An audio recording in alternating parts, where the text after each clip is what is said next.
Good morning friend, welcome to Shweta Susmita channel. আজকে মঙ্গলবার। আজকে সকালে উঠে আমি ঘরটারে বিছনা টিছনা করে নিয়েছি। এই রুমের চাদরটাও চেঞ্জ করে নিয়েছি, কেন কি শ্বেতা যা নোংরা করে বিছনা, আমাকে একদিন পর পর ধুইতেই হয়। শ্বেতার স্কুল ড্রেসও আজকে ধুয়ে নিব, তাই প্রথমে ঘরগুলা ঝাড় দিয়ে নিই, বাসি কাজ সেরে স্নানে যাব। কালকে শ্বেতার পরীক্ষা, আজকে মঙ্গলবার স্কুলটা বন্ধ, তাই ওকে এখন পড়তে বসাতে হবে।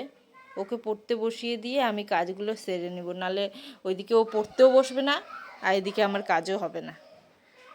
সকাল নাই সন্ধ্যা নাই শ্বেতার শুধু খেলা খেলা খেলা। রবার্ট দেখছো কোথায় কোথায় ফেলে রাখে ওর জিনিসপত্র, সব আমাকে গুটাতে হয়।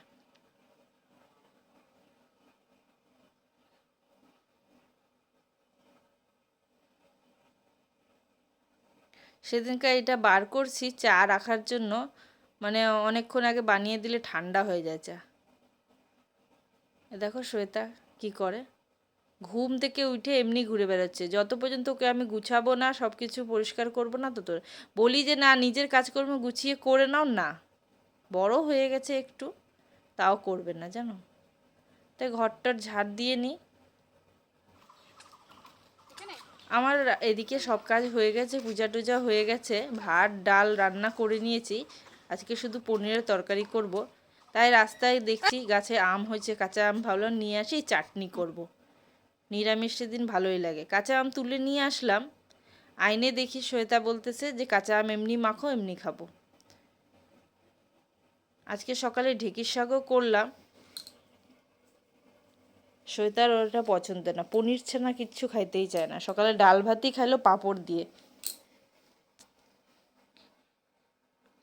এখন বলতেছে আম মাখা খাবো খাবো। তা দুপুরবেলা খাওয়াই দিই, পরে পনির তরকারি করবো তো ওইটা দিয়ে ভাত খাওয়াই দেবো। দাঁতটা টক হয়ে গেলে আরও খাওয়া যাবে না। আমগুলো দেখছো ভালোই আছে। এই গাছে কিন্তু অনেক সময় শুনি পোকা লাগে, কিন্তু দেখো আমটাতে একটুকু পোকা নেই। আর খাইতেও মানে বেশি টকও নেই মিষ্টিও না। আমি ভাবছিলাম চিনি দিয়ে বানাবো, কিন্তু শ্বেতা এমনি খাইতে যাচ্ছে, তাই একার জন্য আর কি টক বানাবো, আমি থাক মাখাই বানাই। তাই আম মাখা বানিয়ে টানিয়ে মা মেয়ে বসলাম খাইতে। শ্বেতা বলতেছে লঙ্কার ঝাল লাগবে, আমাকে লাগবে না, দেখছি ঝাল লাগে নাই না। কেমন হয়েছে? কেমন টক? আমি নি একটা কেমন টক লাগলো। আজ রান্না করলাম পনিরের তরকারি তাড়াহুড়া করে। শ্বেতা পনির ছাড়া তো দুপুরে ভাতে খাবে না, তাই তাড়াহুড়া করে পনিরের তরকারি রান্না করলাম। আলু মটরশুঁটি দিয়ে একটু আদা জিরা জিরা সেগুলো সব বাইটে টেটে দিয়েছি। আজকে পুদিনা পাতার চাটনিও করছি। সকালে মানে নিরামিষে করছি, একটা শাক করলাম ঢেঁকির শাক, আর এদিকে পনিরের তরকারি করলাম।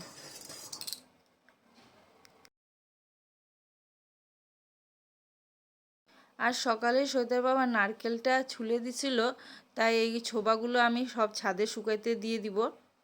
আর নারকেলগুলোও মানে ভালোই আছে মোটামুটি, কিন্তু মানে অতটাও ভালো না যে নাড়ু টাড়ু বানানো যায় তেমনটা নারকেল না। তাই নারকেলটা এভাবে টুকরা টুকরা করে শ্বেতা বলল খাবে, তো ওকেও দিলাম একটু খাইতে, একটু আমিও খাইলাম।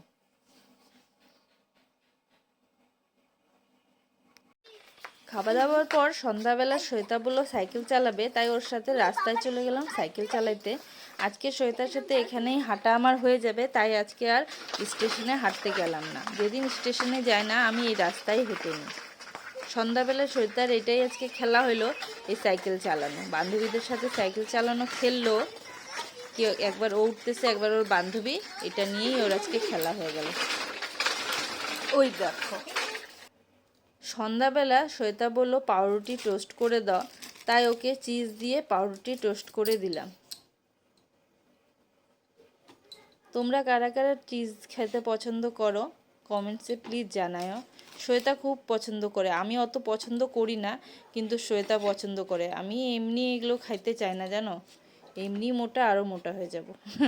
তার জন্য শ্বেতা বলল ঠিক আছে ওর জন্য করেই দেওয়া যায় একটু। আর চিজের সাথে ওকে আবার আমি দিলাম কেচাপ দিলাম, তারপর হোয়াইট সসও ছিল, ওই মিউনিস বলে, ওটাও ওকে এটার মধ্যে লাগিয়ে দিলাম, ওইগুলো দিয়েই আজকে ও খাইলো। আর দুধ গরম করে দিছি, ওইগুলো দিয়ে সন্ধ্যাবেলা খাওয়া দাওয়া করলো। খাওয়া দাওয়া করেই পড়তে বসাবো এখন, তাই ওকে পাউরুটি দিলাম। আর এই ব্লগটা আজকে এখানেই শেষ করলাম, আবার কালকে দেখা হবে, বাই।